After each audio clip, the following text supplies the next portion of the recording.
आज की वीडियो है उन सभी के लिए जिनके भी एग्जाम्स है मई 26 में और हम कहीं ना कहीं बहुत ज्यादा पैनिक कर रहे हैं। हम उस बहुत अच्छे स्टेट ऑफ माइंड में नहीं अभी कि हम अपने एग्जाम्स के लिए प्रिपेयर कर सके। हम डेली खुद को मोटिवेट करते हैं पर पता नहीं यार वो हर मिनट कहाँ से वो एंजाइटी होने लग जाती है, अपने आप रोना आ जाता है और हम अच्छी सिचुएशन में नहीं है। बस तो हम कैसे डील करें इन चीजों को। और सब लोग बोलते हैं ना कि माइंडसेट पर वर्क करो, पर माइंडसेट पर एक्चुअल में वर्क करना कैसे है, क्या सोचना है, क्या काम करना है, क्या नहीं करना है अपनी एग्जाम्स तक के लिए।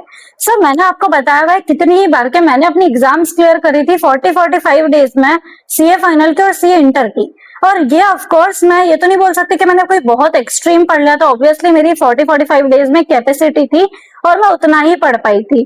और उसी अटेम्प्ट में बहुत सारे ऐसे भी लोग थे जिन्होंने मुझसे बहुत ज्यादा मेहनत करी थी। मतलब ऑब्वियसली बहुत सारे ही ऐसे लोग थे, मैं तो शायद सबसे कम मेहनत करके गई होंगी ना, क्योंकि मैंने तो 45 डेज में दोनों ग्रुप्स की पढ़ाई करी थी। और इवन सेम मेरे साथ सीए इंटर में भी हुआ था कि मैंने अप्रोक्स 2 मंथ्स में ही अपनी पढ़ाई करी थी। तो उस टाइम पे जब भी आप पढ़ाई करते हो ना वो क्लियर हो गया। आज मैं आपको बहुत अच्छे से आकर ये बात बता पा रही हूँ, बहुत प्राउड फीलिंग है, बहुत हैप्पी फीलिंग। पर जब मैं पढ़ाई कर रही होती थी तब थोड़ी ना मेरे साथ ये सब चीजें होती थी, तब थोड़ी ना मैं इतनी खुश रहती थी। ऑब्वियसली उस टाइम पर तो टेंशन होना बहुत नॉर्मल है, लेकिन उस टेंशन के माहौल में भी अपना माइंडसेट को इतना स्ट्रांग मैंने कैसे रखा और क्या सोचा और क्या चीजें करी। सबसे पहली बात जो मैंने करी, मैंने किसी से भी कांटेक्ट नहीं रखा था, not even with my closest friends. मतलब मेरे बहुत लिमिटेड फ्रेंड्स है बट मैंने उनसे भी कांटेक्ट नहीं रखा था। आप ऐसा मान के चलो लिमिटेड मतलब 1 या 2 ही है, बट मैंने उनसे भी बातें बंद कर दी थी, जबकि वो भी सीए एग्जाम्स दे रहे थे और उनका भी सेम अटेम्प्ट था, हमारी पोजीशन भी सेम थी। तो ऐसा भी नहीं था कि लाइक कुछ मुझे बहुत ज्यादा डिमोटिवेशन हो जाता, बट स्टिल मैंने उनसे बात करना बंद कर दी। क्योंकि उस टाइम पर आप ऐसे जोन में होते हो ना कि अगर आपका फ्रेंड आपको एक बात बोल दे कि यार तूने ये वाला चैप्टर नहीं करा क्या, या फिर अगर वो आपसे कुछ डाउट पूछ लेता है और वो डाउट आपको सॉल्व नहीं कर पा रहे हो जबकि वो चैप्टर आपने अभी पढ़ा है, तो आपको ऐसा लगता है, आपको अपने ऊपर इतना डाउट्स होने लग जाते हैं कि आप अपनी सब प्रिपरेशन छोड़ के बस एक वो चिंता में आ जाते हो। तो वो 1-2 बार मेरे साथ ऐसी चीजें हुई, उसके बाद तो मैंने बिल्कुल कट ऑफ कर लिया। मैंने उनको ये तक मना कर दिया कि तुम मुझसे चैप्टर का नाम भी मत पूछो, पढ़ाई से रिलेटेड कुछ भी नहीं, मतलब कुछ भी नहीं। और मैंने उनसे दूसरी बातें करना भी बंद कर दी थी। क्यों? क्योंकि होती ही नहीं थी ना। आपको पता है कि जब आपके एग्जाम्स इतने क्लोज हो तो आप घूम फिर कर कुछ ना कुछ पढ़ाई की बात तो कर ही लोगे। तो इस टाइम पे आपको सबसे पहली चीज, अगर आपको सच में बिना कोई डिस्ट्रैक्शन के और स्ट्रॉन्ग माइंडसेट के साथ पढ़ना है तो आपको कनेक्शंस कट करने पड़ेंगे। आपको सिर्फ अपना एक मेंटोर होना चाहिए आपके साथ में, या फिर आपके मम्मी पापा जिनके साथ आप थोड़ी बहुत बातें कर सको, उसके अलावा और कोई भी नहीं। सेकेंड चीज जो कि बहुत इंपॉर्टेंट रोल प्ले करती है, लेकिन उससे पहले इस वीडियो को आगे कंटिन्यू करने से पहले अगर आपकी एग्जाम है सीए इंटर की या सीए फाउंडेशन की सितंबर 26 में या जनवरी 27 में, तो आपके लिए मेरे पास एक बहुत बड़ी अनाउंसमेंट है। आप अपनी क्लासेस सर्च कर रहे हो राइट, तो आपके लिए सीए वाला बेस्ट क्लासेस लेकर आ चुका है, बेस्ट फैकल्टीज के साथ। इवन यहाँ से सीए फाउंडेशन और सीए इंटर में बहुत सारी एआईआर्स भी आ चुकी है। सो आप इन फैकल्टीज को, इनकी क्लासेस को डेफिनेटली ट्रस्ट कर सकते हो। और यहाँ पर आपको अनलिमिटेड व्यूज तो मिलते ही है लेक्चर्स में, पर डाउट सपोर्ट भी मिलता है जो कि बहुत इंपॉर्टेंट है, क्योंकि आपको वो चीज रेयरली मिलती है कहीं पे। आपको फिर सब्जेक्ट वाइज टेस्ट भी मिलते हैं। और अगर आप प्रो बैचेस के साथ जाते हो तो प्रो बैचेस में आपको हार्ड कॉपीज भी मिल जाएगी बुक्स की। उसके बाद जो भी अपकमिंग बैचेस रहता है उसका भी आपको एक्सेस मिल जाता है। और अगर आप मेरा कोड यूज करते हो तो आपको इस पे एक्स्ट्रा ऑफ लेक्चर्स पर और मिल जाएगा। सो डेफिनेटली लिंक जो है डिस्क्रिप्शन में, उसको चेक करना बिल्कुल भी ना भूलो। देन नेक्स्ट चीज जो मैंने अपना स्ट्रॉन्ग माइंडसेट रखने के लिए करी थी वो थी हर सब्जेक्ट के लिए मैंने बस एक मटेरियल जो है वो चूज कर लिया था और एक ही फैकल्टी का मटेरियल चूज करा था। अब मैंने ऐसा काम क्यों करा आखिर? क्या मेरे पास बहुत सारी बुक्स नहीं थी? ऑब्वियसली थी, लेकिन मैंने ऐसी बुक्स को चूज करा जो कि बहुत ज्यादा लेंदी ना हो, क्योंकि टाइम कम था। तो मुझे ऐसी बुक्स चाहिए थी जिसमें लिमिटेड क्वेश्चंस हो, उन्हीं क्वेश्चंस को मैं अच्छे से कर सकूं इंस्टेड ऑफ बहुत ज्यादा क्वेश्चंस चूज करना। तो उस टाइम पे मैंने काफी सारे लाइक फैकल्टीज की बुक को हटाकर आईसीआई मटेरियल पे भी मैं शिफ्ट करी थी।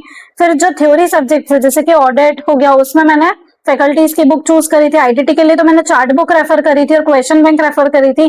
तो ऐसे मैंने मटेरियल सॉर्ट कर लिए थे और उन मटेरियल्स पे मैंने डेफिनेटली बहुत ज्यादा ट्रस्ट रखा था। एक बार मैंने मटेरियल चूज कर लिया था स्टार्टिंग में, उसके बाद एंड तक मैंने और कुछ भी नहीं देखा। आप तो जैसे बहुत सारे कोई इंपॉर्टेंट क्वेश्चंस देखते हो, आप तो बहुत सारे फैकल्टीज के नोट्स देखते हो, कोई चार्ट्स देख लेते हो, कोई पीडीएफ ढूंढते रहते हो। मैंने कुछ भी नहीं करा था और मैं कोई बहुत पहले की पास आउट नहीं हूँ, मुझे सीए बने हुए बहुत ज्यादा टाइम नहीं हो गया है। तो ऐसा है कि ये सब चीजें अभी भी वैलिड है। तो आपको सबसे पहले अपना हर सब्जेक्ट में मटेरियल चूज करना है, सिर्फ उन एक ही मटेरियल से पढ़ना है, कोई बहुत ज्यादा इन डिटेल एनालिसिस उस पर नहीं लगाना है। क्योंकि आप चैप्टर्स को चूज करो, मैंने भी चैप्टर्स को चूज करा था कि मैं ये करूंगी ये नहीं करूंगी, पर अगर मैं कोई चैप्टर्स को चूज कर रही हूँ तो मैंने सोच लिया कि मुझे ये चैप्टर करना है, तो मैंने उसमें सब कुछ कर लिया ताकि कुछ भी रिस्क ना रहे। अब आप लोग क्या काम करते हो, आप चैप्टर्स तो चूज करते ही हो, साथ ही में आप टॉपिक्स भी चूज कर लेते हो। फिर उन टॉपिक्स में से अगर कुछ अलावा उसके अलावा आ जाता है तो बाकी आपने जो पूरा चैप्टर करने के पीछे जो मेहनत लगाई है उसका तो कुछ मतलब ही नहीं निकलता है। तो ये काम नहीं करना है अपने को। थर्ड चीज जो बहुत इंपॉर्टेंट है अगेन करना, वो है कि मैंने रिविजन वीडियोस को इतना देखा ही नहीं था।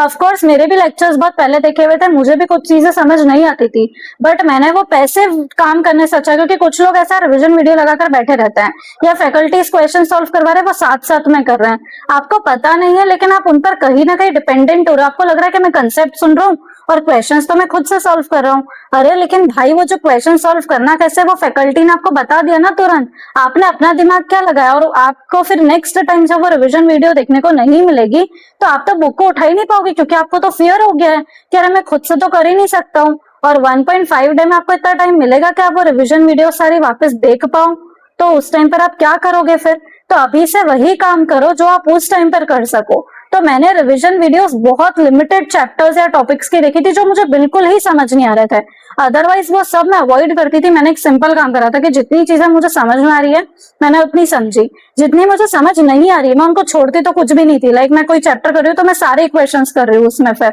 जो चैप्टर्स मैंने नहीं करे वो अलग बात है। तो जो मुझे समझ नहीं आता था ना मैं उसको लाइक स्टेप्स लिख लेती थी कि अच्छा ठीक है ये स्टेप्स है, ये याद रखनी है, क्योंकि पता है ना कि यार एग्जाम में वो क्वेश्चंस रिपीट हो जाता है। तो जब अपने को ये चीज पता है, अब आपको लगेगा कि नहीं conceptual clarity is very important, ठीक है मुझे भी पता है, मुझे भी है कंसेप्चुअल क्लैरिटी, पर एक दो क्वेश्चन हर चैप्टर में ऐसे रहते हैं जो आपको याद ही करने पड़ेंगे। तो अगर आपको अपना ज्यादा वो एक्स्ट्राऑर्डिनरी दिमाग लगाना तो आप लगाओ, पर नंबर लाने के लिए आपको ये काम करना पड़ता है कि कम से कम कुछ क्वेश्चंस तो ऐसे जो आपको एज इट इज लर्न करने पड़ते हैं स्टेप के साथ ही, तो वो चीज आपको करनी पड़ेगी। अब आपको क्या लगता है कि जब मैंने टारगेट सेट करे थे मेरे पास इतने कम डेज थे, तो मेरे टारगेट्स के अकॉर्डिंग मेरी पढ़ाई हो जाती होगी क्या, या रोज ही मेरे टारगेट्स अचीव होते होंगे क्या? डेफिनेटली नहीं। मेरा टारगेट मुश्किल से मैं आपको बता रही हूँ 40-45 डेज में से मैं जो सोचते थे ना वो 2 या 3 दिन अचीव हुआ होगा, बाकी डेज कभी मेरा टारगेट अचीव हुआ ही नहीं है। लेकिन मैं टारगेट्स अपनी कैपेसिटी से थोड़े से ज्यादा बनाती थी। लाइक मेरा पर डे का ऑडिट का टारगेट होता था कि मुझे 15 पेजेस करना है, जो बहुत बड़ी बात है, और वो मेरा हाफ डे का टारगेट होता था। लाइक मैं हाफ डे ऑडिट करती थी और हाफ डे में कोई और सब्जेक्ट करती थी, तो हाफ डे में ही मैं इतना टारगेट सेट करती थी 15 पेजेस का। अगर वो नहीं भी हो रहे हैं तो मेरे 10-12 पेजेस होते थे, तो मैं उससे भी सफिशिएंट, मतलब वो भी सफिशिएंट है ना। अपने को ये समझना जरूरी है कि हर दिन आपके टारगेट्स अचीव नहीं होंगे, लेकिन ठीक है ना, क्योंकि जितने अचीव हुए अगर आप शायद वो टारगेट सेट ना करते तो आप उतना भी नहीं कर पाते।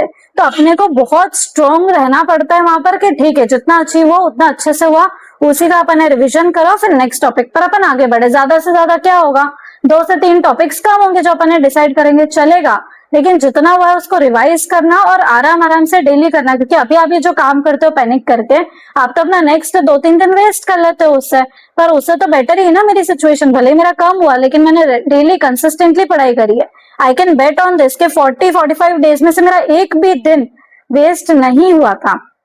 अब बहुत सारे लोगों का सवाल आता है कि आपने एकदम से 14-16 आवर्स की पढ़ाई कैसे करी उस टाइम पर।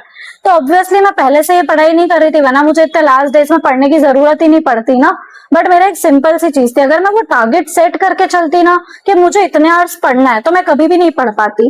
बट मैंने कुछ सोचा ही नहीं, ये चीज तो मैंने बाद में रियलाइज करी जब मैंने स्लॉट बनाया ना, जब मैंने आपको बताने के लिए बोलना शुरू करा तब मैंने ये चीज रियलाइज करी कि अरे मैंने इतने आवर्स की पढ़ाई करी थी क्या। उस टाइम पर मुझे बस एक जुनून था कि मुझे पूरे दिन ही पढ़ना है, क्योंकि ऑब्वियसली इतना कोर्स दिखता था ना कि आपको डर लगता है मन में कि अरे यार इस टाइम पर अपनी पढ़ाई नहीं हो रही है तो ये कोर्स अपना छूट रहा है, ये तो अपन अभी कभी कर ही नहीं पाएंगे। तो बस उस टाइम पे वो एक ही जुनून था कि पूरे दिन पढ़ना है। जब बिल्कुल नींद आती थी ना कि यार बुक्स चालू है और नींद आ गई, तो बस तब सो जाते थे। जब भूख लग रही बहुत ज्यादा कि अब तो खाना खाना ही है तो खाना खा लेते थे, बस उसके अलावा पूरे दिन बस पढ़ाई ही रहती है। अब क्या मैं ब्रेक्स नहीं लेते थे क्या? तो ऑब्वियसली मैं भी ब्रेक्स लेती थी, पर मैं फालतू ब्रेक्स नहीं लेती थी आप लोगों जैसे। मैं कभी फोन को टच नहीं करती थी, फोन तो मेरा दूसरे ही रूम में रहता था हमेशा, तो फोन को मैं कभी टच नहीं करती थी। या मैं कोई ऐसे पैसिव ब्रेक्स नहीं लेती थी, मैं कोई रिवीजन वीडियो देख रही हूँ उस ब्रेक में, वो काम मैंने कभी नहीं करा, क्योंकि फोन उठाना ही नहीं है, ना मैंने कोई गैजेट्स रखे अपने सामने, तो मैंने क्या करा ब्रेक्स में। या तो मैं 2 काम करती थी, मैं पावर ब्रेक्स लेती थी। पावर ब्रेक्स मतलब नैप। तो वो जो 10-15 मिनट्स रहता था उसमें मैं आंखों को रिलैक्स कर लेती थी, सोती नहीं थी ऑफकोर्स, वरना पता नहीं चलेगा कि आप कब ज्यादा नींद ले लोगे। तो एक ये काम। उसके अलावा सेकेंड चीज कि जो पहले करा हुआ है ना उसी को मन मन में रिकॉल करती थी और ऐसे घूमती थी, लाइक वॉक करती थी, ताकि थोड़ा सा बॉडी जो है वो एक्टिव रहे। तो इस टाइप के से एक्टिव ब्रेक्स लेना इंपॉर्टेंट है। बस आप ये काम करो और आप देखो कि आपकी सब टेंशन इजीली दूर हो जाएगी। तो मैंने जो भी ट्रिक्स बताई ना बस वो फॉलो कर लो और फिर देखो कि कम टाइम में आपके एग्जाम्स कैसे क्लियर नहीं होती है। ठीक है। सो अगर आपको इवन मुझसे भी कनेक्ट करना है तो आप मुझसे पर्सनली भी कनेक्ट कर सकते हो थ्रू मेंटोरशिप। सो आज की वीडियो अगर आपको पसंद आई हो तो वीडियो को लाइक करना ना भूले, चैनल को सब्सक्राइब करना ना भूले। So thank you so much for watching. Bye.